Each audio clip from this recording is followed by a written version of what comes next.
Salutations, everyone! Welcome to the Cacophony, where we are no longer cursed. I got our local witch Saya to come in. She did a little dance, said some words, I don't know, and we should be good now. Anyways, I'm Jello, and with me I got. Glucose. Great. And I'm Ted. Alright, cool. You guys actually were able to do that without being awkward, despite not setting that up. Good job. We have learned. We are growing. Yep. I'll get Pretty you a soon we'll be cookie. so professional that you can finally pay me, right? Right? Where's my lunch money, Jello? Right, well, let's get underway because we have a very exciting episode to talk about. Oh, yes, we do. indeed. Yes. How we're doing Volume 7 is we actually have a team of editors that will be doing that so we can get stuff out hopefully faster. And how we're doing it is we're just going to record after the episode, and when it gets out, it gets out. So with that said, that means we're doing episode 1 of Volume 7. So Woo! yeah, so this is the point where you should probably back out now if you haven't seen it yet. Spoilers and all that. Spoilers ahead. Big spoilers. Spoil the Opes. I actually probably spoiled it at the beginning there, but hey. Alright, so let's It's so jump exciting, into though. it. First scene that we get is actually Atlas, and we get a good bit there. Excuse me. But I think they did a lot of learning from Mistral, and they were pretty good at setting up how Atlas is at the moment. Right, the actual importance of the city itself, what state it's in. Yeah. Well, let me start my take by saying, first of all, I love RT's interpretation of Cyberpunk 2077. It looks great. But jokes aside, they really did a good job, especially when you look back at the Mistral arc, where all the set pieces for like the introduction to Mistral proper and the Haven area were done through watercolors, which I think looked pretty bad. Like, it's a personal taste thing for me. All of Atlas, including the big city, has been rendered in engine. It looks great. Like, it looks so much better than last volume. I am very clear proud. that they're not working with the same constraints of resources that they were during Volume 5. Yeah, absolutely. Yeah, absolutely.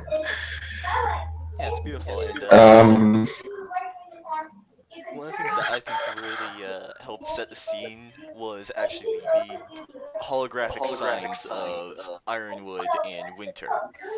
Those, I think, really screamed just what's going on.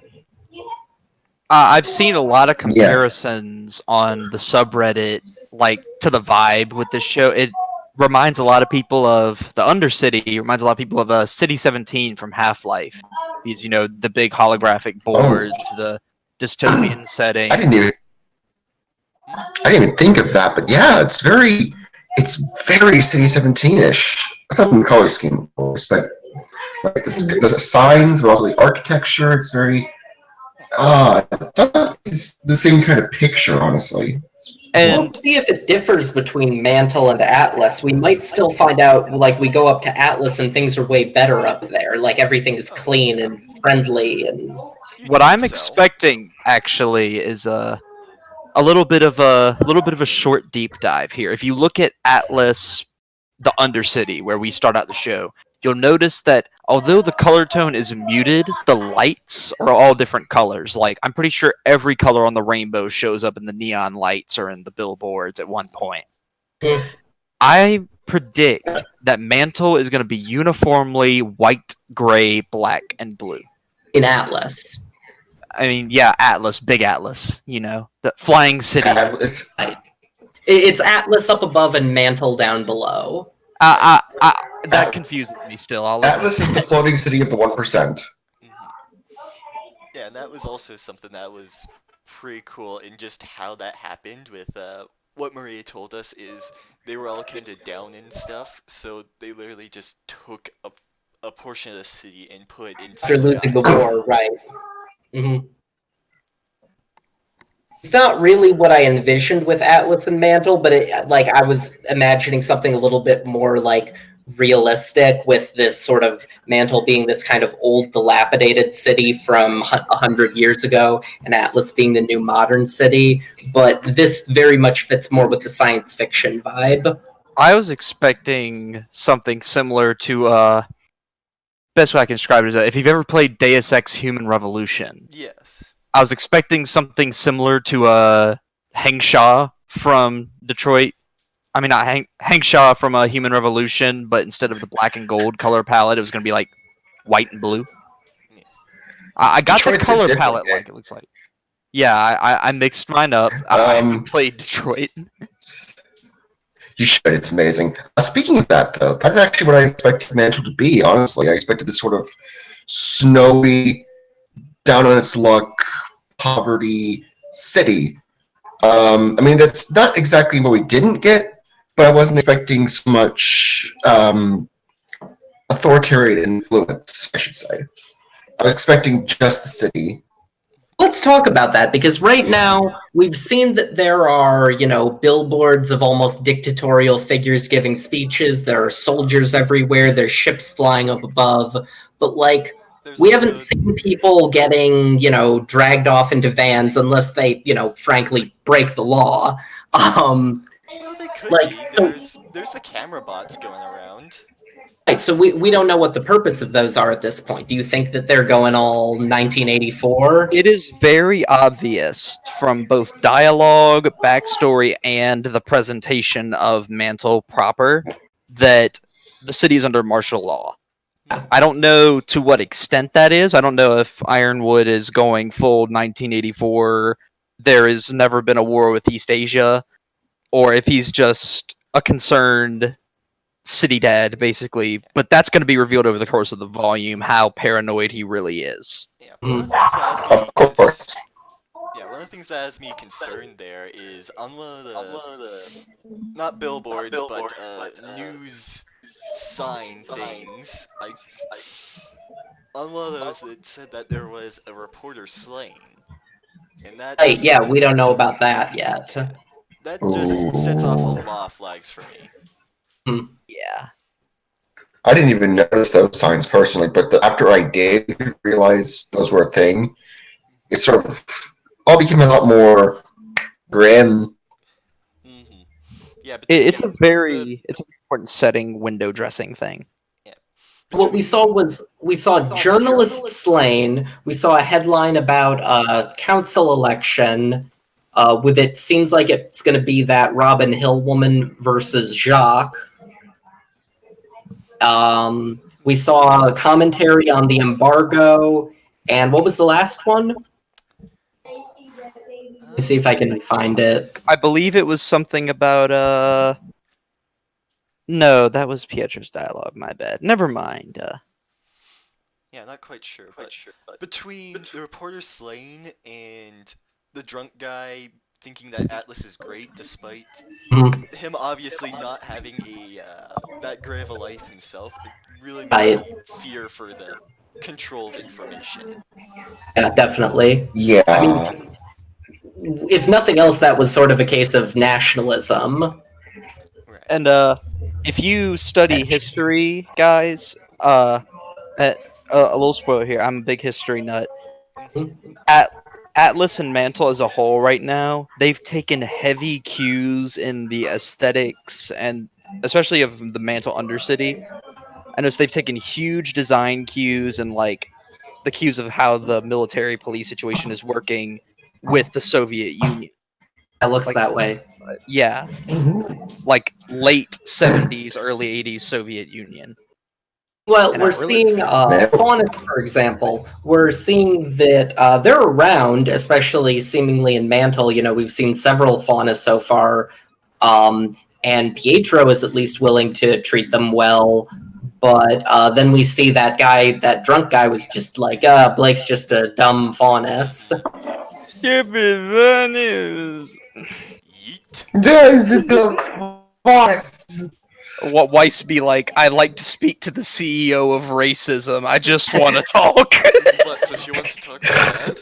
I thought she didn't want anything to do with him. That's a business deal she does not want to touch. No, she doesn't even have to touch him. Just yay! Just Get right into a dumpster. Oh, you're put fucking shock in his please. hole. Trash. Alright, so the other thing about how Atlas is it's kind of weird, you think, how the Grimm got that far into the city, don't you think? Oh, okay, so the last headline that we couldn't remember was wall damaged. Alright. That might have been it.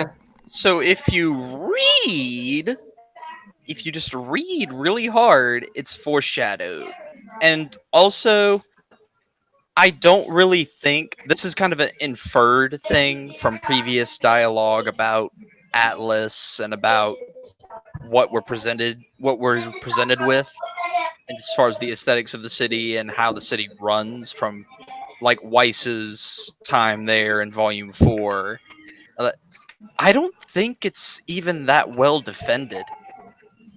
I would wager to guess that because A, it's the poor section of the city, and the actual important people are flying overhead, safe from anything that isn't a flying Grimm. Right. I would wager that the city isn't actually that well defended, and on top of the fact that being poor is a generally depressing thing. Yeah. It's like, although It's basically the place where they Maybe shove Penny's all the helping. Grimms. They don't have to deal with it, basically. Yeah. maybe Penny's helping with that. Maybe she is sort of their biggest, most important line of defense. Alright, well, She's the Astro Boy for Mantle. It's optimism. Yeah, so let's talk a little bit about Penny then, since we're gone there, as well as Pietro, because they're pretty intertwined. What do you think about how she came back? Okay, first of all, I just want to say, Ted 3 days ago. I don't know, I don't really ship Ruby with anyone. Ted now, nuts and dolts! Nuts and dolts! I hate to rain on the optimism parade, but someone has to be the wet blanket here, and it's me this time. Penny's return wasn't You hush, Penny's amazing. but I know a lot of people were expecting more. And let You me hush, Penny was amazing. yeah, let me elaborate. A lot of people, Volume 3 was, regardless of whether you're a huge fan of the show or not, you can't deny it was a paradigm shift for the show. It went from being a funny little slice of life school days anime, basically, to being, I don't want to call it an epic, but it's certainly a journey. Right. And Pyrrha's death, Ozpin's quote unquote death, those had weight. They still have weight. People were expecting Penny's death to have some weight. It was pretty much common knowledge that she's a robot. She'll be back eventually. It's just it's one of those things that people were already on board with. And it's a lot more feasible than,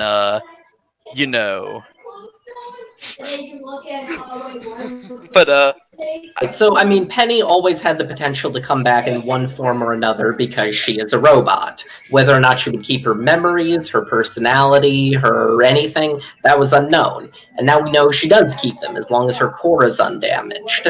yeah, and that's the thing that I know has got a lot of people's panties in a twist, for lack of a better word. But I will say this to anybody who's listening here who's I don't understand why people would want that, though. Okay. It just feels like more of a mean-spirited plot development. I mean, since I'm one of those people, I could give a bit on that. So it's just with the way that Penny's come back, she kind of feels, I don't know, more like she just went away for a while, went on a trip. It's not like she died or anything. That's all. And what I was gonna say is the thing that, to all you naysayers like me out there, all you evil Penny haters. I'll say this: there is plenty of opportunity to make this plot point still work. An idea I saw floating around was this one was a great idea that I wish had been implemented in this episode, and I doubt it'll get implemented. Is Penny saying, "Huh, everybody's here, but wasn't there 8 of you?" Ooh. I mean, sure, yeah, just Oh, The problem with that is Something with- I'm actually. Yeah. There's like more than 8 of them, actually. Yeah, but fair. Like, I feel like that is one option that Rooster Teeth has. They could have the option that, she doesn't remember anything that happened after she died, and it's just what Pedro has told her. That's an Right. option. That's kind of Why would she remember things after she died anyway? She wouldn't be Of course, she processing any more she wouldn't know information. about Kira's death. Because That's she'd be one way dead. one way to punch us in the gut a little bit is that she doesn't know about Kira's death. But realistically, okay, so we talk a lot about emotional weight for the characters and for the audience, but the fact is, Penny's death, however temporary it was, has enormous in-universe consequences. It's what kicked off the fall of Beacon. Right. Yeah. Yeah. Like, That that would have gotten her grim invasion or giant dragon without killing Penny. Yeah, like, she had to die. Right. It's Her death just- has weight. Yeah, it's just that her coming back, it feels kind of cheap. It really does. It doesn't feel bad. I've seen a lot of people, on certain forums that shall not be named on this podcast that are just like, oh, this is just the in case of emergency use hype button. No, I don't think There's no way it's something they threw in at the last minute. it is Yeah. possible that they threw it in at Exactly. the last minute, but I don't think they did. It doesn't feel cobbled together. My personal hopes is that this kind of goes a little bit about what Ted was talking about earlier, is that Penny doesn't quite remember things. Things don't quite line up. She's been told X, Y, and Z. She's maybe she died heroically at the fall of Beacon. That's what she thinks, and now she's just continuing to be this heroic figure, and she's doing all this good when she's not quite doing that. And the conflict here is they kind of have to overcome what Penny has been told and her loyalties to Ironwood and all that. That's probably where her plotline is going to go. I'll admit I'm afraid that she's just going to become one of the figurative boys now. I don't think she's going to be a part of the permanent cast, whether she dies again, whether she just can't come with them, whether she becomes an enemy, whatever happens, I don't think she's going to become a permanent part of the cast. I'm putting money on she's But either I want dying her again, to. or she's either dying again or she's staying in Atlas while they leave. Because, just from this one episode, she's the defender of Mantle, so that's her shtick. She's not leaving. She's also potentially more powerful than the rest of them put together. Exactly, that's what I was about to say. She just showed up and lasered everything in sight. Yeah, the upgrades are pretty nice, not gonna lie. I'm digging the rocket boots. Those Is it just one? For a second, it looked like it might even just be one rocket boot that she's doing everything with. That'd be kind of neat. I'm pretty sure I saw both. Or did I see that wrong? There Okay. was- That's both. There was both boots. Right. okay, I will say this though. Didn't like the hair. I just The hair was amazing. I disagree. It looks uncanny to me. Like, maybe that's the intent. Who knows? I don't. The hair looks I was- awesome. What are you talking? Uncanny? Maybe, I didn't know I had offended you, Greatness. Do you want to settle this with pistols at dawn? Alright, Good night. since Penny is, yeah, I think that's all we got on her, so how about the ace operatives? Who? Well, I didn't say my piece about Penny. Oh, I'm sorry. I didn't say my piece go about Penny. Go ahead then. Oh, okay. She's amazing. That's all. No. Okay then. Okay, but no, seriously. I really enjoyed all of it. The awesome intro, her new appearance, her just tackling Ruby just Joke, I think they immediately. stretched it out too much. I think it should have been quicker. Quicker? Yes. Just on the second syllable instead of the third. And then she says it in mid-flight. Yes. That would have been amazing. I like the fighting style using more of her laser beam, pew pew, shooty shooty stuff. The little pew pew things, you know what I mean. Yes. I love the hair, Mr. I'm doing you later, or Miss I'm doing you later. I don't know yet. I like things. I like everything basically. And we love Pietro. We stan a Robo-Dad. But we didn't. Definitely. Yes. But we stan. We stan. I mean, he seems like Yes. he might genuinely be the nicest person in Atlas. Yeah. So far, he really Of is. course, yeah. I gotta Dude admit, is our though, Geppetto for the story, so I mean, if he's he'd have to be the supposed to nicest be guy in the room. if he's supposed to be Geppetto, like the Penny's references, Pinocchio.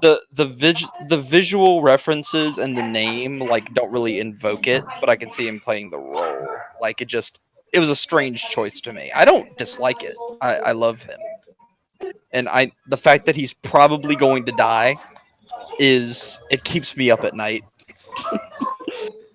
Oh God, please no. At 2 a.m. in No the more morning, I killing. wake up. No killing. Pietro's dead at the end of the volume. Battle of wits between Watts and Pietro. That'd be a cool event. It would be. Don't kill Robo Grandpa. Please don't kill him, Robo Grandpa. Okay. So now that we're Move on to the Apox. right now that Every time I talk, everyone just goes like, "Okay." okay. Okay. Sorry. Right. Let's get back Okay. on Ace Operatives. Again, who? The dudes captured the dudes at the end of the dudes. No. I'm joking, but I'll be frank here. So feel was like- I. I will be surprised if the Aesops exist as anything more than cannon fodder for Watts and Tyrion and whoever else joins the villain posse. Like, Yeah, let's be real, y'all. think- Hammer Mama is pretty hot, you know. We stand an Ab Queen, but these characters, they're the quirky mini boss squad. They are basically the Team Coffee of the Atlas arc. And all these people that are complaining They're- about cast bloat and stuff like that, these characters, like, I expect don't see it. I expect only two of them to have a personality. Clover because he's the leader, and a traitor if there is one. The rest will just be there. now Hammer Probably Mama's gonna need get to be. characterization because of the memes. And I think that's all they need to be. They just need to be there and to serve their role. Right. I would honestly like. I know they're not going to go this way because there's footage in the trailers and opening that shows them working with Team RWBY. But I would have liked for them to be a antagonistic force to Team RWBY throughout the volume. Expecting something along the lines of frenemies, just like Ironwood. You know, they're on the same side, but like, can they really get along? I would That would say be it's less that they're on the same side. It's more that they have the same objective. I actually like the idea that they're foils to everyone. Like they just contrast with the main group, but they're supposed to work together anyway. Like that would be interesting. I'd have to They're see. called the Aesops. So their reference is pretty obvious. We know that much at least. And Exactly. Aesops Plato's are mostly- Iliad. No, so Aesop's fables are mostly, parables about, teaching morals, usually pretty simple and straightforward ones. So the question will be, are they kind of lacking in those morals, or are they meant to teach Team RWBY those morals? Firstly, I don't think the Iliad was by Plato. I messed the reference up. Secondly, yes, that's probably what happened. Okay. Right now, I don't have a lot to say about them, though. Yeah, Like, they're we don't know they that much. exist. They work for Ironwood. That's about it. Yeah. Alright, yeah, that's pretty fair. I don't have much more other than to say that Nora will always be better than some Yeah. So, Hammerman. Of course. Um, anyway. s- so I guess So that's... Oh, go ahead. personally, I think the Aesops can be interesting because you always see them as capturing their main heroes and walking off. And it doesn't paint a very good first impression, and it doesn't help that these um, um, that they're they seem a lot more like jerks than they're probably intended to be. Seem very smug and, Yeah, like, sure of themselves. well, they're the Ace Operatives of Atlas, the greatest kingdom of the world. Okay. Well, I mean, clearly That they... name is stupid, okay? I'm gonna say the Aesops. What kind of D-bags came up with this name? I'm imagining some dude at Atlas R&D just being like, so we got a special operations team. We probably got to go with like a color name, right? Isn't that the thing now? No, just call them the Aesops. That sounds stupid. Yeah, no one ever said Atlas was great at naming things. I mean, they Uh, couldn't even come up with a different name for their school apart from their kingdom. Welcome I to think that's Atlas, because home the of city grew Atlas. out of the school. I think that's because the city grew out of the school. Oh, so they're egoists as well as idiots. I will roast Atlas until they leave it. Mhm. I'm just waiting for Vacuo arc. I'm waiting for it. Glucose here getting roasted until it's actually roasted.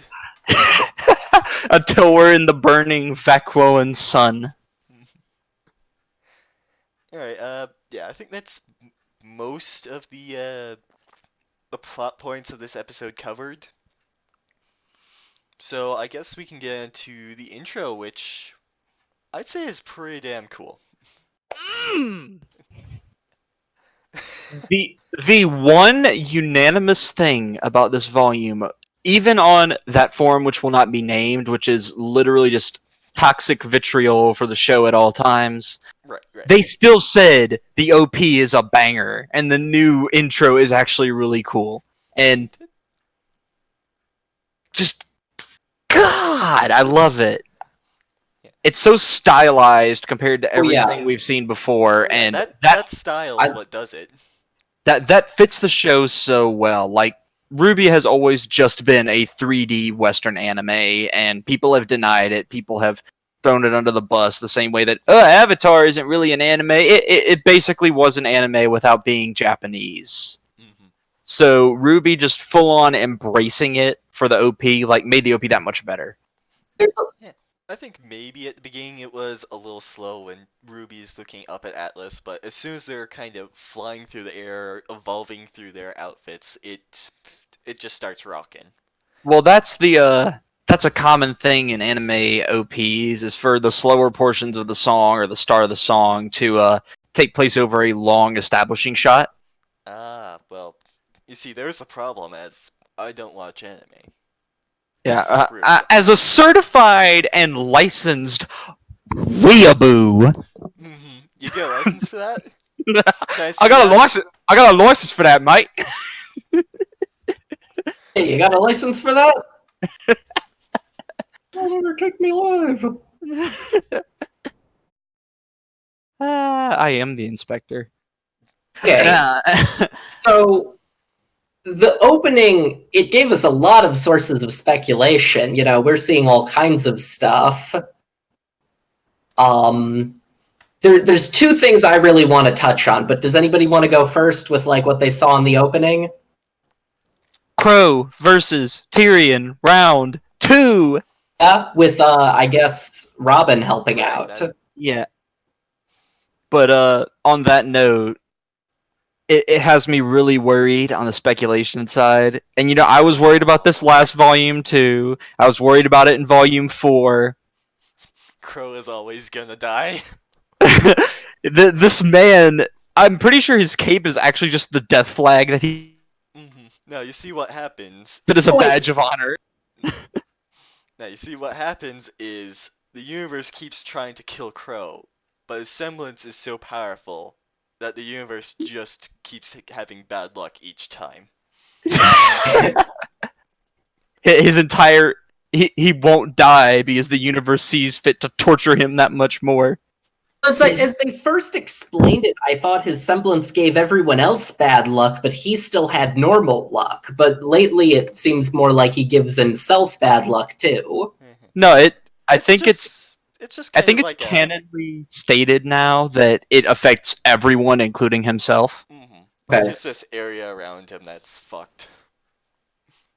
Just this walking wasteland. Mhm. I really want there to be a scene where John boosts his aura to where everything within like a 5-mile radius becomes a fugitive from the law of averages. Mhm. Just imagine he can't go near like hospitals.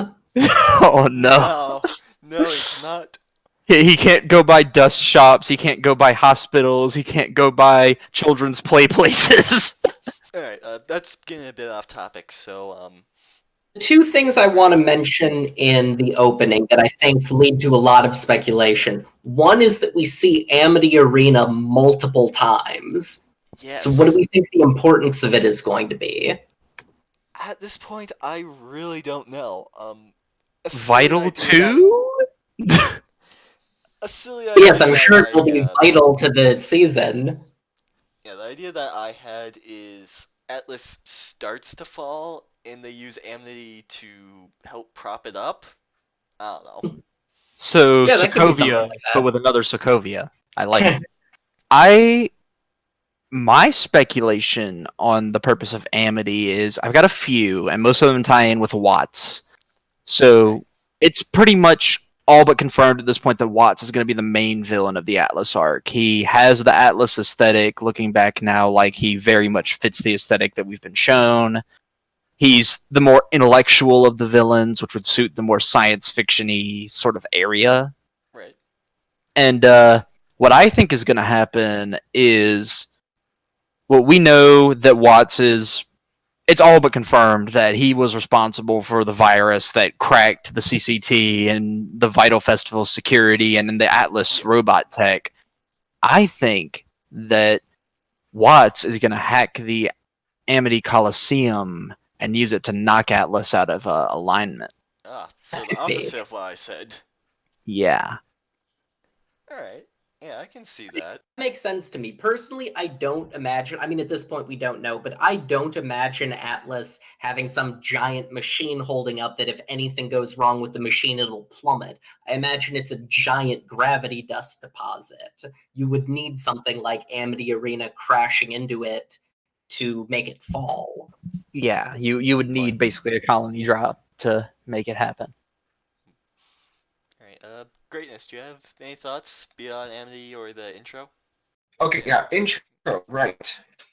I've only seen it once, so I can't remember every single visual that happened. Fair. I want to rewatch it at some point, but I've only seen it once at the time of recording. I like the song, and what I did see, like for example, the cool like color swaps at the beginning, all of the penny, because I was focusing on that. Crow and Robin fighting Tyrion.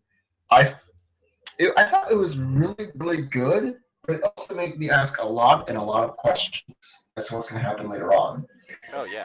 I mean, Ironwood shoots a gun, then looks regretful. You know, with this big fight on apparently the streets of Mantle. You know, oh, Crow has an outfit. Oh, no one's mentioned that yet. It's all black. Looks really cool. So it's basically, to me, it's really good, and it does its job in hyping me up for what could happen later on. Oh, yeah. Yeah. There's a lot of speculation I can... And I want to bring up the other thing that we saw in the opening that I noticed is at the very end we see the Relic of Creation. Yeah. The stave. So, realize that it's going to come out of the vault this volume, which begs the question: who's the Winter Maiden? I'm that's expecting a the very good question. cheap cop out that it's winter. I really am. No I one would expect don't think it's the Winter winter. Maiden to be winter. It's too I don't- obvious. Yeah, except everyone that's been but predicting. then again, like Cinderfall is a fall maiden, But she Bernal gave that means like spring or something. Like if they're not actual maidens, even if they're not, like in the case of Bernal, they're trying to pick names that match the season. So there isn't exactly a precedent for a name being too obvious for me. Yeah. the thing with Winter is it's her actual name. Like Vernal and Cinder both could have picked those names, but in Winter's case, that is her real given name. Yeah. The other thing about it is that, like, That's true. as of Volume 3, she was not part of the Ozluminati, which, if she were the Winter Maiden, they probably would tell her stuff. Well, from what it sounds like, Raven broke with Ozpin after the during the events of Volume 2 and 3 and stuff. It sounds like she wasn't really in contact with him. Right? So I would say I that think she broke them. Situation, though. I would say that's entirely possible, and also it's never implied that Amber had any contact with the Ozluminati. Crow was watching over her. Well, we don't know the full circumstances of that, but it seemed like Crow was watching over her. So it's Not very. doing a great job. I'm not saying that Winter is the Winter Maiden or anything, but as of right now, there are two, like, in the fandom at least, there are two outstanding candidates, and those are Winter and Robin Hill. I've seen a little. If Robin is the Winter Maiden, I've seen a little bit. that could be really interesting. I've seen a little bit. Is there- About... Greatness, please. That's gonna be fun. Anyways, so I've seen a little bit about Willow being the maiden. That's actually for the speculation. Press but X to doubt. Yeah, we're kind of moving into there anyways. Yeah, I don't know Willow being about- the maiden. Yeah, you can't exactly do maiden stuff. Like, who would think of Willow last and then give her maidenhood? That sounds really much worse than I intended. We don't know who the previous Winter Maiden was. It could have been someone in Weiss's family, for all we know. But either way, if anybody knows that she's the Winter Maiden, I don't think they'd just leave her to drink in the Schnee Manor forever. Well, it could Yeah. be an idea of, oh, she's just drinking away. No one's gotta think about that. Maybe. Mm. I were in the Robin Hill camp. Yeah. I'd say it's down to Robin or Winter. I'd say the most likely candidate for me would be Robin. Like, she does seem to be kind of a revolutionary force from what we've seen. So a maiden fighting against the government, come on, that's just good. That's It good would stuff. be cool. Winter has the advantage of setting up Weiss as potentially the next Winter Maiden if Winter dies. Don't kill Milf Weiss. No, Weiss. What? Okay. That's a was just different video. I'm sorry. No, it's fine. That could be I digress. I will say another thing. I noticed something when Watts is looking at his computer. Yeah. Notice that he is looking directly at the Aesops. Mhm. It lends credence, I believe, to my theory that they are not long for this world. Yeah. Ooh, I I agree. can definitely see. here. Because remember what happened to the last Aces the show had? Oh, I don't. Which ones let me are see. Do you mean The last peerless combatant that was the top of their class, the cream sure. of the crop. Oh yeah. Dumb and Dumber? He I means don't- Kira. Yeah, that's true. Yes. Good times. Good times. I like the don't part where think- he died horribly. I don't think that Rooster Teeth is above going to that well again, as in Oh, establishing the threat level by offing likable enough and established to be really freaking good. oh, you meant Pyrrha. Oh, Yeah, I thought you I'm meant, glad you so, finally got on board, Greatness.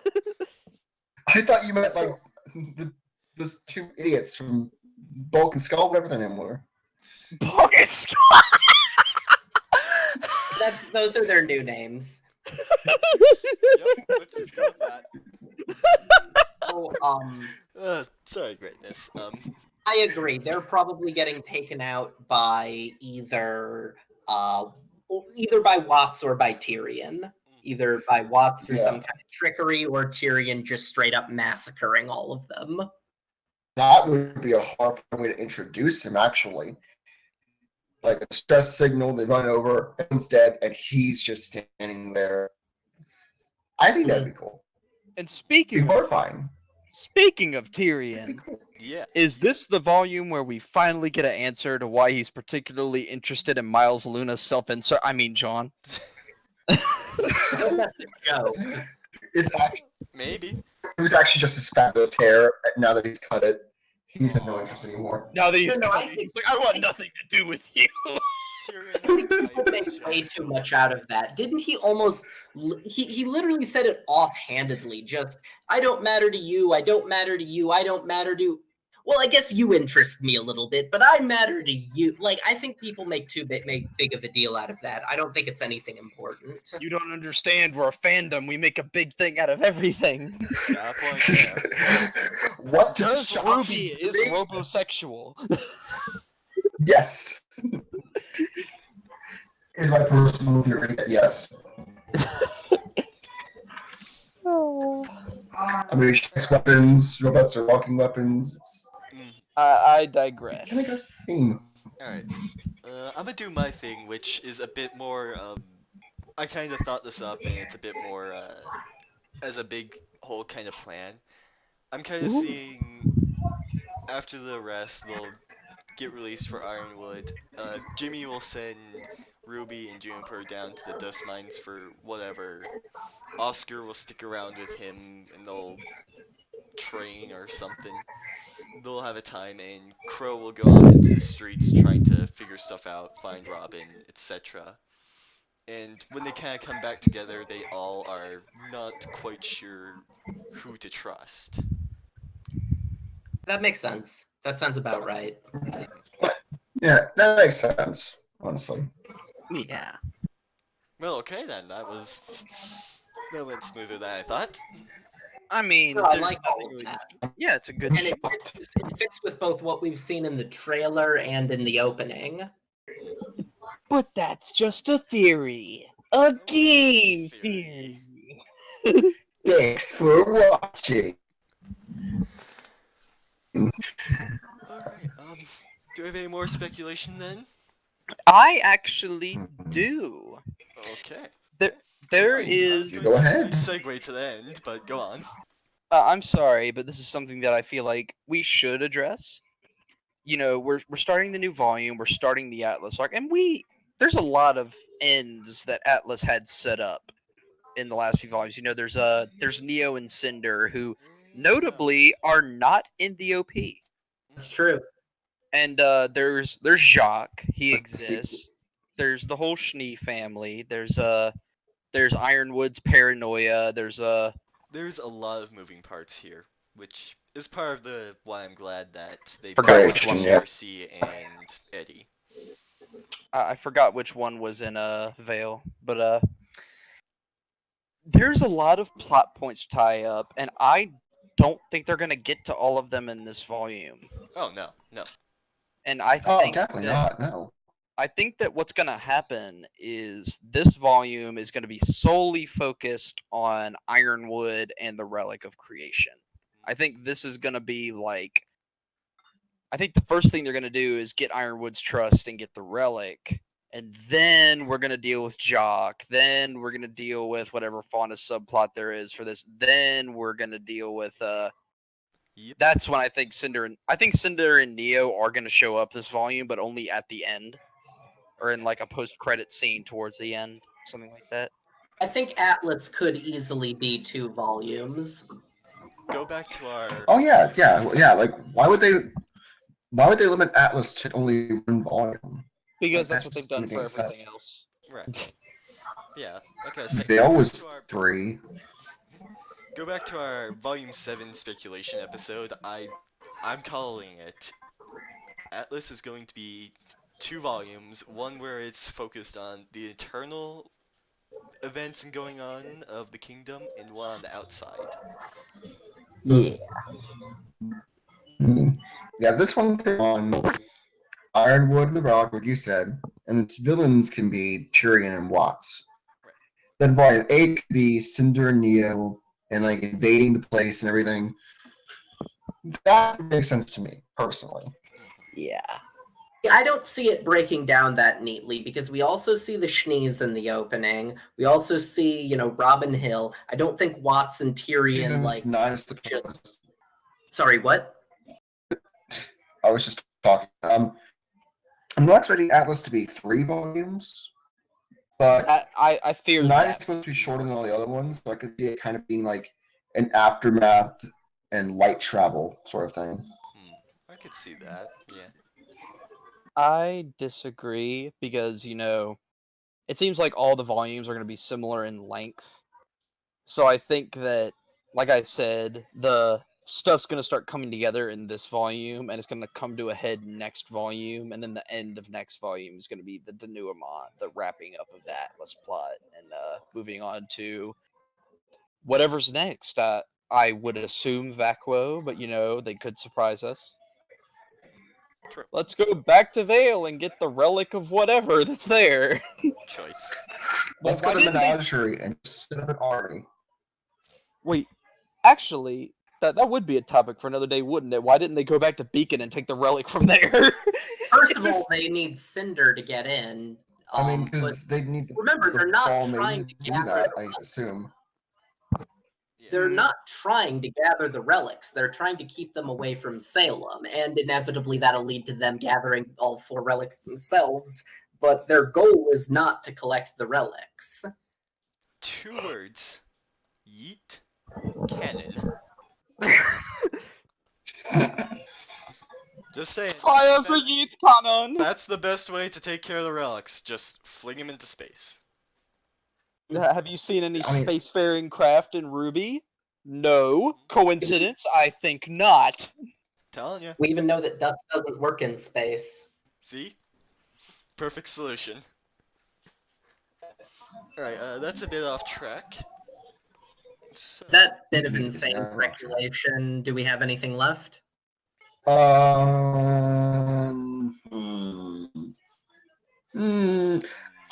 personally speculate, because I'm an optimist, that nothing's going to happen to Penny this volume because she's going to factor into the next one. I mean, Protector of Bantle, powerful robot. It kind of makes sense, honestly. Actually, she's a gynoid, not just a robot, whatever. Alright, yeah. I guess we'll leave it at that. Yeah, that can go either way, really. We're still on episode 1. Yeah, anything. That's true. Yeah. Alright, well then I guess with that, we will wrap this up. Everything else, as Penny said, will have to wait. Wait. I think we skipped the They top. won't have to wait. Alright, go ahead, Greatness. One more thing. What about the Grim fight? Talked a little bit about it, but yeah, it was a pretty cool fight. Yeah. It was awesome. It was very good. And also, because we didn't mention it at all, why y'all complaining? Jason Liebrecht is a really good crow. Just saying. Yes! Like, his first... It sounds like he just cleared his throat. Yeah. Like, his first line, I'll admit, sounded really wonky. I feel like maybe that take was just bad. He was like, alright, let's do this. Okay. Like, every other line was perfect. Like, just that first line, he kind of had a little, he had a bruh moment. Yeah, I will stress his last name, Liebrecht, so I was about to say Jason Liebrecht. If it is Liebrecht, then I'm just going to say that. Jason Liebrecht? Awesome. Jason Liebrecht, yeah. Yeah. Oh, yeah, Jason Liebrecht, awesome. And he's a dad with a motorcycle. What's not to love? He's got a bicycle. Anyway, yeah. I think that about covers all the bases. Alright, so 3rd time's the charm now. We're gonna shut this down. So, Yeah, that's. I have another thing to talk. I'm no, kidding. you don't. Shut up. One thing now. Alright then, well, I've been Jello. I've been glucose, I think. like clockwork. Never change greatness. It's Don't worry, I greatness, won't. and I'm Ted.